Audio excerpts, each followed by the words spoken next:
शिक्षा मंत्री क्या करते हैं? बात बात पे सनातन धर्म को गाली देना, रामचरितमानस के ऊपर सवाल उठाना, ये सुनियोजित तरीके से आप देखिएगा लंबे समय से कई महीनों से वन आफ्टर दी अदर ये बयान आ रहे हैं कि शिक्षा मंत्री बयान देते हैं, सनातन धर्म को गाली देते हैं, उसके बाद रामचरितमानस के ऊपर सवाल उठाए जाते हैं और अब माँ दुर्गा, भाई इन्हीं के शासनकाल में माँ दुर्गा के भक्तों के ऊपर गोलियां भी चली थी, मुंगेर में गोली चली थी। क्या कर लिया मुख्यमंत्री नीतीश कुमार जी ने? नमस्कार, आप सिटीज देख रहे हैं, मैं हूं जय शुक्ला। देखिए, लोकसभा चुनाव 2024 और विधानसभा चुनाव बिहार में 2025 में होना है, लेकिन उससे पहले अब चुनावी सरगर्मी तेज हो रही है और उसी को लेकर के बयानबाजी भी की जा रही है। कई ऐसे विवादित बयान दिए जा रहे हैं जिसकी वजह से नेता विधायक जो हैं वो चर्चा में बने रहे और एक ऐसे ही बयान पर, एक ऐसे ही विवादित टिप्पणी पर बिहार में फिलहाल सियासत चल रही है।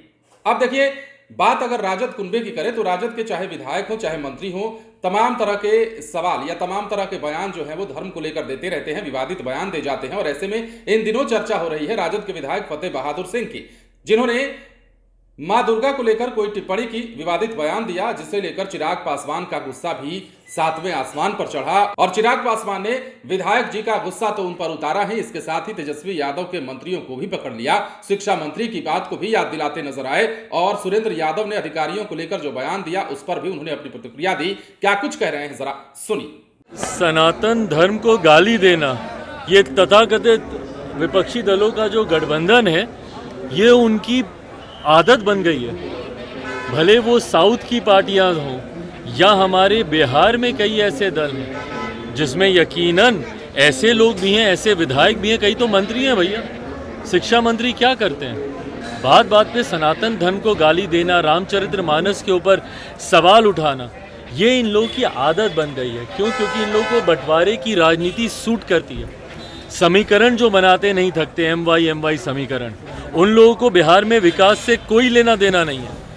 उन लोगों को सिर्फ और सिर्फ बांटने की राजनीति को धरातल पर उतारकर अपनी व्यक्तिगत महत्वाकांक्षाएं, अपने राजनीतिक लाभ लेने से मतलब है। और ये तमाम बयान सुनियोजित तरीके से, कोई भी ऐसा बयान नहीं है जो कि सिर्फ कहने के लिए या बोलने के लिए बोल दिया गया हो या जुबान फिसल गई हो या मुंह से निकल गया हो। ये सुनियोजित तरीके से आप देखिएगा लंबे समय से कई महीनों से वन आफ्टर दी अदर ये बयान आ रहे हैं। साउथ की पार्टी से ये शुरू हुए, वहाँ पे जिस तरीके से बयान दिया गया, उसके बाद जिस तरीके से तमाम बिहार की पार्टियाँ, विपक्षी दल के जितने नेता हैं सत्ताधारी, वो तमाम खामोश रहे। और उसके बाद इनके शिक्षा मंत्री बयान देते हैं, सनातन धर्म को गाली देते हैं, उसके बाद रामचरितमानस के ऊपर सवाल उठाए जाते हैं और अब माँ दुर्गा, भाई इन्हीं के शासनकाल में माँ दुर्गा के भक्तों के ऊपर गोलियां भी चली थी, मुंगेर में गोली चली थी। क्या कर लिया मुख्यमंत्री नीतीश कुमार जी ने? तो सुनियोजित तरीके से बिहार को बांटने की ये साजिश हो रही।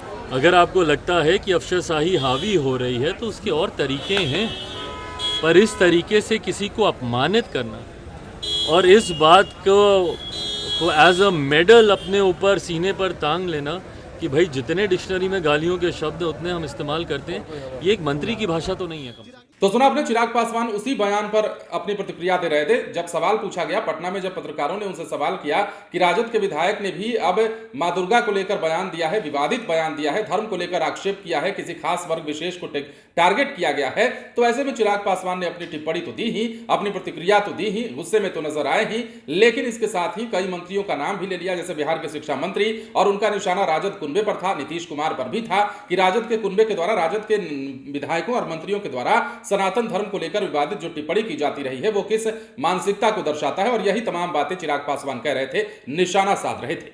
बने रहे लाइव सिटीज के साथ। जब तक आपने हमारे चैनल को सब्सक्राइब नहीं किया तो सब्सक्राइब कर लीजिए। धन्यवाद।